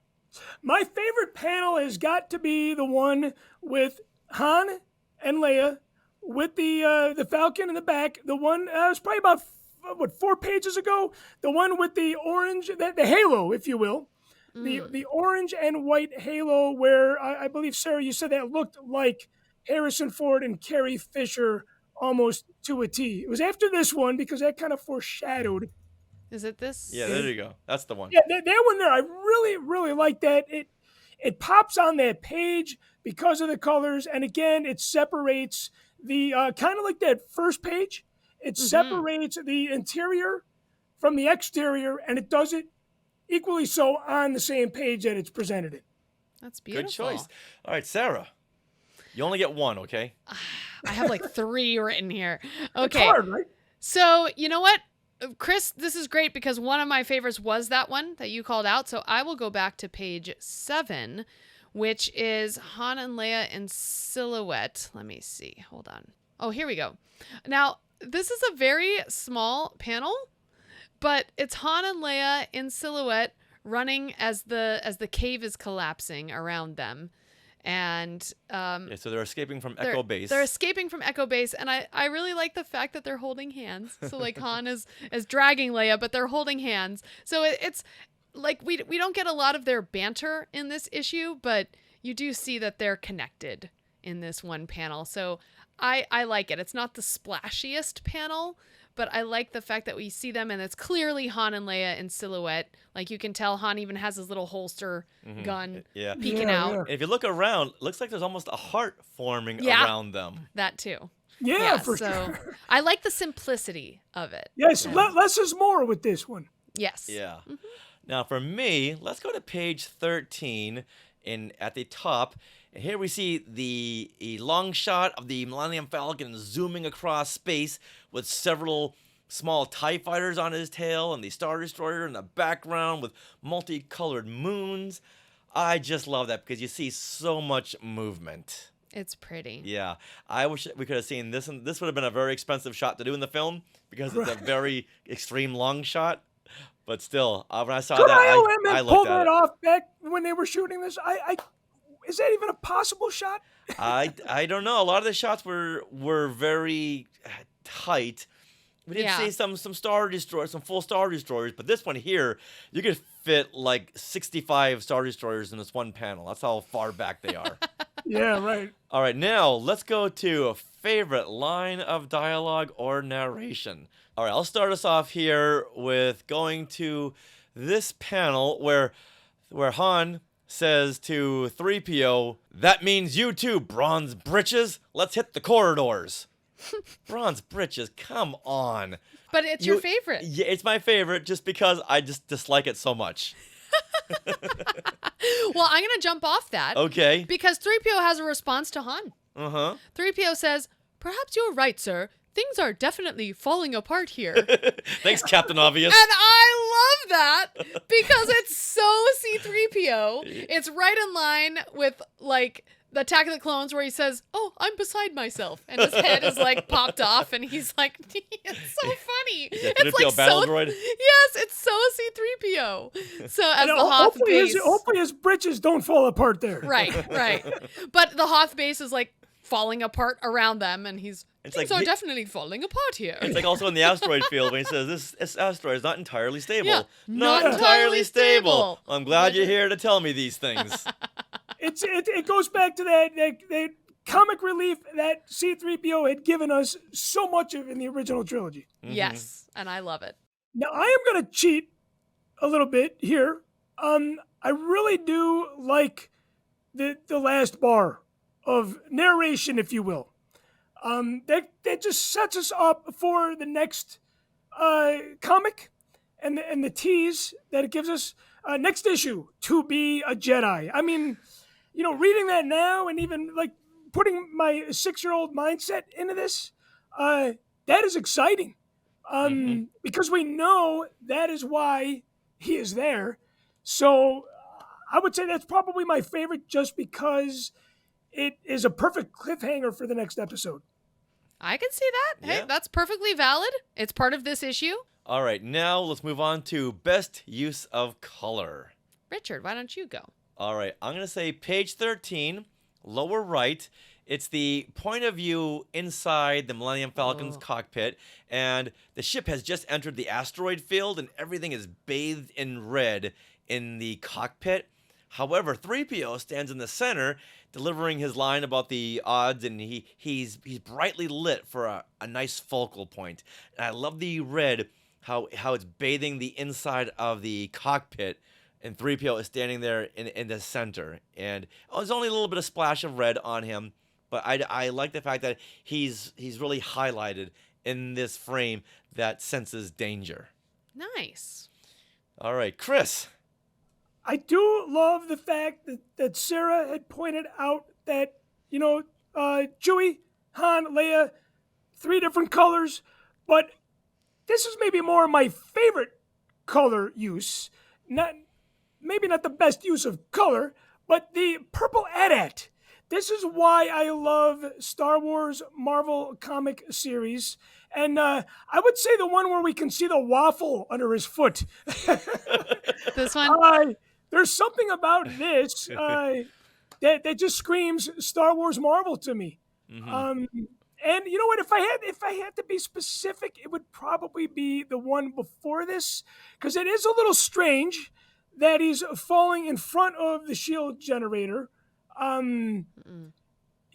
would say any purple AT-AT here. I know we're getting a couple pages. Okay, that's the first one, right? Yeah. So I would say between these 3, maybe the third one's my favorite. Actually, he's falling in front of the shield generator. Yeah, that's the best pretty cool. use of color is Marvel just using very oddball colors for something that is not the color it's supposed to be. Mm-hmm. And this one screams out at me. After reading the whole comic book, this one was the first one, and it's the favorite. Again, not best use, but my favorite use of. Oh, it kind of ties in. All right, like Sarah, what is your best use of color in this issue? Oh my gosh. Well, I know, after talking about it, there's so many great instances of color use. But I'm going to go back. So page 8 has 2 places that I really love the colors. First is that scene initial that I was talking about in the cockpit where Leia has her head tilted. Yeah, in a way that no human could ever do. But I like the color blocking here, and I think it really makes this scene more 3D than it actually is by just the use of colors to block out the various characters and then the green background. Mm-hmm. And then I really like the interesting use of color in the snowtrooper panel. Snowtroopers with the gun. He's got the big cannon Thank you. set up. Yeah. Before he's blown up. Right, but I love the fact that they chose green as a color for the snow, and then also that red danger color where all the snowtroopers are coming out of, and Vader too are coming from the tunnels. So yeah, I'd have to say page 8 has some really great colors. So many panels to choose from. Yeah. We got to give a special nod to the panel where Luke is texting Dax's parents. Yes. Mm-hmm. Yeah, and one after that. Gotta give a special shout out to that one right there. Hold on. I gotta send out this text. Why is the Wi-Fi so bad here? Yeah, what's going on? Yeah. And I love the fact that he's communicating and there's a big AT-AT waffle foot above his head. Yeah, it's like Veers, can you hold on for just a moment? I gotta find some bars here. He's just a really fast texter, I guess. And wearing gloves too. How does he do it? I don't know. Wow. All right, now this issue features not only a Star Wars column, but a special behind-the-scenes article, which we'll get into in just a minute. But first, let's get into Star Wars and see if fans back in 1980 had anything to complain about. Oh my. A little foreshadowing there. Yeah. All right, Sarah, let's read this first letter here from Debbie Shave. Okay, Debbie Shave writes, Dear Archie, I can forgive the accidental raising of hopes when issue number 37 said, Next, The Empire Strikes Back, and it didn't. But I will never, ever forgive the way issue number 38, Riders in the Void, was artistically mauled. I don't think there's been that kind of destruction since World War II. This issue is what you want to line garbage cans with. Now, to be honest, Debbie Shave did grow up to invent Twitter. No, she don't. I'm rewriting history there. But now read her address in case we want to go to Debbie Shave's place and talk to her about this. Incidentally, Debbie Shave is from 28 Clark Street, Glen Falls, New York, 12801. Now, Riders in the Void, at first we were like, what is this? But as we go along, it's like one of these Mobius comics. The artwork was just so unique. It was. And when we were done going through the issue, it's like, this was great. Because they had to slip in a standalone issue because they were planning on doing The Empire Strikes Back for 37, and they just couldn't, for 38 rather, or 39, and they just couldn't get it together. Because you look at all the artwork that's being done in these issues, and they just needed more time. Yeah. So fans were like, hey, what is up? And Debbie they was said, hey, very upset. Let's get someone to crank out an issue. Yeah, have them listen to a Doors song, Riders in the Storm, Riders in the Void. Maybe smoke up a little bit. Yeah, do something. Mm-hmm. But yeah, it was a great issue where Han and Leia looked more like Han and Leia than they had in the whole previous run up until then. Yes. And you're reading this complaint this was printed Yes, this is printed in the issue. In the comic book. In the comic book. With her address. Each month they would their have address. I don't understand that. Comparing it to World War II. Yeah, exactly. Yeah. Debbie, come on. Reel it in, Debbie. Reel it in. See, like every issue would have like these Star Wars columns. So it's like social media of the day. Fans could write in and express opinions. Mm-hmm. Man, it has been a long time since I cracked open my comics. Oh, you got to read these Star Wars. In there.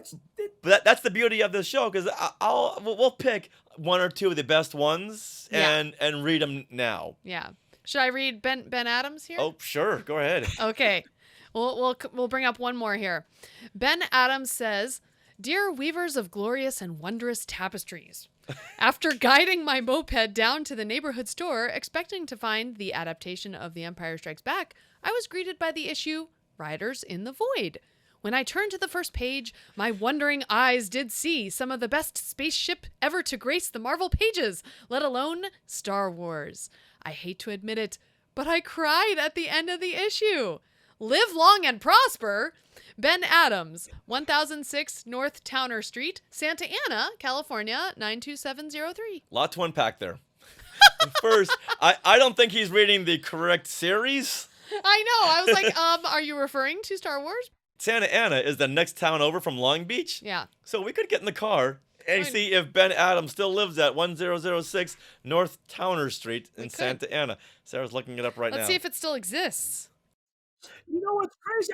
I wonder if these people are reachable through social media. I did look, like always, I did look on Facebook, and there's a lot of Ben Adams, but nothing to connect him with New York. And sometimes you can go, okay, if he still lives in New York, chances are it's the same one. But it's a very, very common name, and Debbie Shave doesn't come on up yet. Ooh. North Towner Street does exist. It is 14 miles away from us. And it currently looks like this. There you go. Thanks, Google Maps. Okay. All right. When we're done with this, we're going to go see, knock on the door. Is Ben Adams home? Yeah. The funny thing is that with all this negativity on social media, people would never put their addresses on there. Oh, no, never. But we want to just thank him for the positivity in Star Wars. Whereas Debbie Shave, she needs to be taken down a level. Well, she is probably on Twitter. She probably is on Twitter, yes. All right, now, before we wrap it up, let's go over this feature article included in this issue titled Building an Empire Marvel Style by Archie Goodwin. I've always loved these behind-the-scenes articles included in some of these issues. Now, in the article, Goodwin explains how lucky he was to be able to write a monthly continuation of the Star Wars universe and fly to the Lucasfilm offices in LA to see Ralph McQuarrie's production paintings and storyboards. And he goes on to mention the names Diana Atias and Valerie Hoffman, who they were the Lucasfilm liaison editor for the Marvel comics. And I'd never heard those names before. I looked them up and I couldn't find any other references to them. Now, he was there at the Lucasfilm offices to see what fit best for the comic, to get reference photos and see how they could condense this film into a 6-issue comic. Right. And he looked over 750 stills and reference photos. Wow. Which we've pointed out and we'll see in the future too. And Marvel editor-in-chief Jim Shooter and Lucasfilm's Carol Titleman recommended Al Williamson for the artwork on the Empire adaptation. Now, does that name sound familiar, Carol Titleman? Yes, it does. Didn't she write the making of Star Wars? She wrote the Art of Star Wars book. That's it, yeah. Nicely done, yeah. This was the Bible for every Star Wars fan you have it, in the 70s and 80s, because we had such little to go off of, So she recommended Al Williamson for the adaptation. And good work on you there, Carol, because he does such a great, great job. And Archie mentions that he'd always tried to get Al into working on the Star Wars series, but schedules never aligned. But this time, luckily for all of us, they did. And they even got Al's friend, Carlos Garzón, who, like Al, worked on Flash Gordon comics. Now it all starts to make sense. You look at these spaceships and you look at this science fiction in these pages, and you can tell, all right, these guys have had some experience. We look at past issues, and the control panels were just like all greeblied up. It never really made any sense. Yes. But these guys worked on Flash Gordon, so they had a background in technology. Now, if you're looking at the YouTube right now, we have a picture up from this article. And on the left here, this is Carlos Garzón. Then we have Archie Goodwin, who's the writer and editor. And then Al Williamson, we're talking about here. So and you can even see some of their pages down below.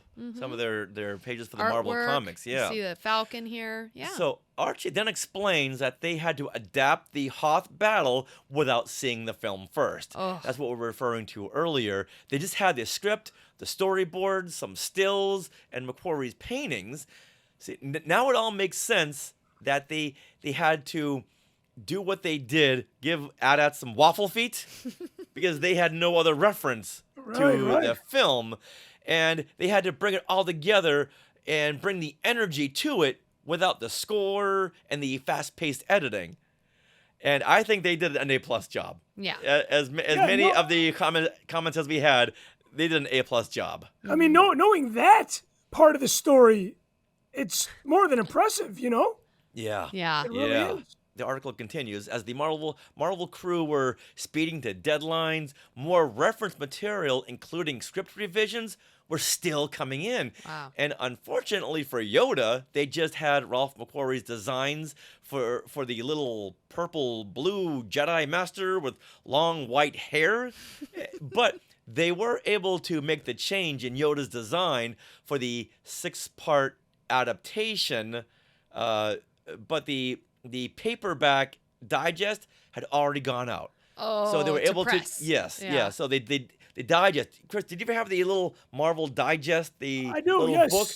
Yeah, so that book came out first, and we got that, and Yoda looked like this hobbit. Was blue. Yes. Oh my gosh. But they were able to make the changes for the 6-part adaptation. They didn't improve Luke all that much, though. Well, they did change the color of his Change his khakis, his Bespin fatigues. He looks like he's 80 years old. What's going on? Yeah, that Yoda always scared me. Yeah, I bet. Yeah, that long white hair just always so creepy. scared me. Yeah. And I can see Leia telling Luke there, you changed your jacket. Yeah, it's not orange anymore. Nope. Now, pictured in the article here is another version of Yoda by Marvel artist Marie Severin. Now, look at the next page. There you go. She loved the character and wanted to do her own version. This version wasn't included, but she loved Yoda so much that she just wanted to do her own interpretation. Now, apparently, she must have thought Yoda was a Sith, judging by those red eyes. Yeah, what's up with that? Yeah. It's like, wow, it looks unfinished. Yeah, that's a little bit eerie there, too. Now, Archie says that George requested a couple of things from the start, which were not to show the Wampa in full detail or the space slug to save as a surprise. Wow. So you know what? Going back when in that panel where Leia says, "Hey, what was that? What was that noise?" Yeah. Maybe they had drawn a little bit of the space slug, and I Lucas bet. said, "Bup. Yeah, Let's pull that back." I bet you're right. I bet that's exactly what happened. Mhm. Wow. And after seeing the film, Archie says he wishes he had more issues to really delve into the details of the film, such as the comedy between R2 and 3PO. But he does say, "Oh, well, maybe we can do that when we do Revenge of the Jedi." Oh. Now, I'm still waiting for this Revenge of the Jedi comic to come out. We're sitting here waiting patiently, Archie, but we want to see Revenge of the Jedi. That's awesome. Now, Archie offers another fun fact. Since R2 and 3PO don't show up on any of the 6 covers of the adaptation, he decided to change the corner symbol from the He-Man Luke with the red lightsaber to the droids. Yeah. I noticed that in this issue. Now we know why. Yeah. Now we know why they changed it. And go to that because the last page here. Yep. And one up. Yeah. And they added that just so you could see a bigger image of R2 and 3PO. Nice. Yeah, very, very well done. Yeah, and in the right. end, Archie gives shout-outs to many of the uncredited artists. Good on him. Mm-hmm. And his biggest hope is that fans enjoy Marvel's adaptation of The Empire Strikes Back, and he looks forward to hearing from us in the Star Wars column. And put the P.S., Debbie Shave, we don't need to hear from you anymore. No. What a time capsule. Yeah. You know? Yeah. That's great. I've always loved these behind the scenes. It answers so many questions. Mm-hmm. From Yeah. Yoda's look to R2 and 3PO to the fact that they had to do this without seeing the film. Oh, yeah. That's so hard. No, which, I mean, if you go back and read it, it's even that much more better, you know? Yeah. Because they were going on, as little as they were able to see. Mm-hmm. Even though 750 reference photos can't really fill in all the blanks. Yeah. No Wampa, no space hog. Because I was wondering, I'm like, where is the Wampa in that cover? But that, I mean, in that That issue, yeah. Yeah, he was hidden behind a pillar. Right. So you never saw him. Right. Yeah. I wanted to Makes keep it- total So sense. I just hope that they add more of these behind the scenes articles in future issues. I know they did way later on. Oh. But for Empire, I want to hear more about what decisions were made because of what. Absolutely. Now I need to ask you, because we were watching or looking at, I should say, the digital version. In your hard copy comic, is the behind the scenes stuff in there, or they just added that to the digital portion of the comic? You know what? I do believe it is in the official comic. He's looking right now. I'm looking right now, and yes, it is. Yes, right behind the It is, Star isn't it? Wars column. Here we have the article. Very cool.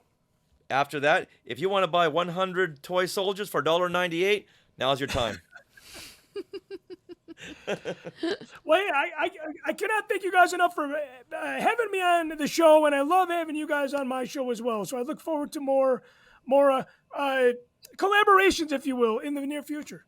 Oh, they're coming. Absolutely. They're coming. Yeah. So, Chris, please let our listeners know where they can find you on social media. And mocktails from the Cantina.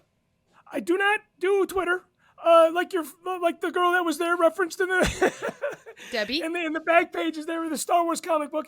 I'm more of an old school guy. You can find me on Facebook and you can find me on YouTube.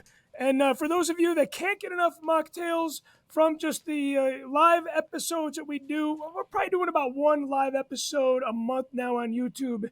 But we're doing a lot weekly on Patreon, so you guys can always follow me there or join the Mocktails community on Patreon as well. Excellent. All right. Well, thank you so much there, Cris Macht. And as Stan Lee would always say, "Nuff said." Enough said.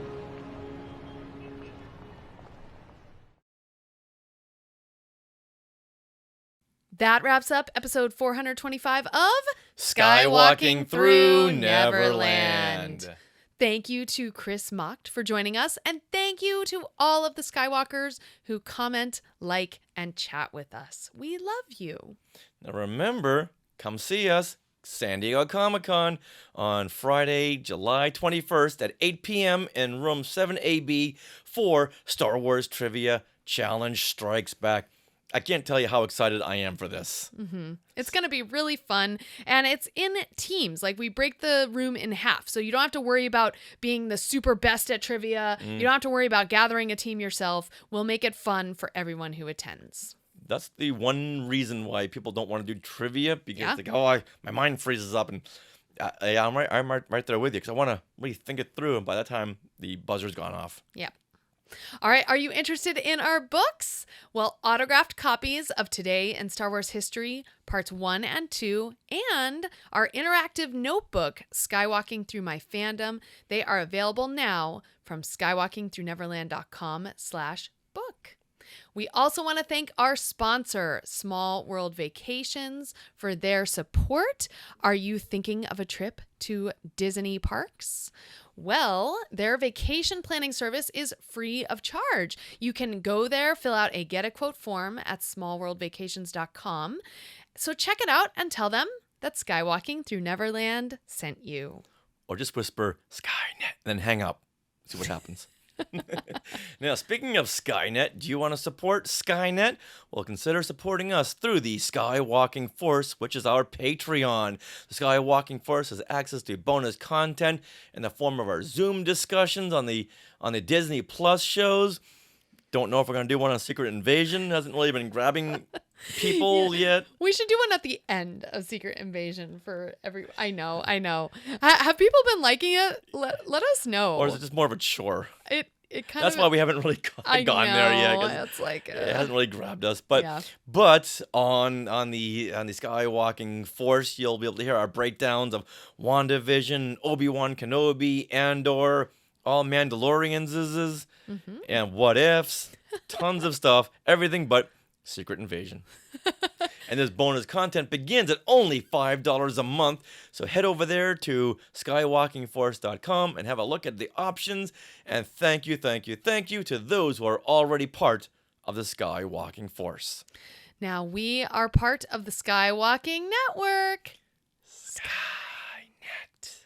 Where you can find other great shows like Talking Apes, The Max Effects Podcast, The Neverland Clubhouse, Totally Tell Me Everything, Star Warsologies, and the YouTube shows Collectopolis and Today in Star Wars History. You can find us on social media. We are at Skywalking Pod for Twitter and Instagram and TikTok. And I just signed up for Threads and shared a John Williams post. So... yeah, that's the new What's Twitter. Threads? It's the new Twitter. I just wanted to get our name. You're right, you were talking about that. Yeah. Okay. Yeah, so we're signed up for Threads. So does that mean we're gonna do less on Periscope and Meerkat? Yes. Okay. Oh man. Also 10 years ago. Oh my god. And we're also on Facebook.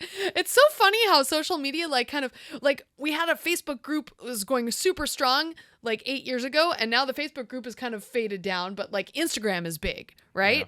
Yeah. It's everything kind of transfers, which is why we like to go to everything and just see what happens. And oddly enough, our TikTok videos are doing better than everywhere else. It's crazy. I don't know. But you know what? You can old school email us if you want. Share at skywalkingthroughneverland.com, because email is so 1999. Yeah, but I love it.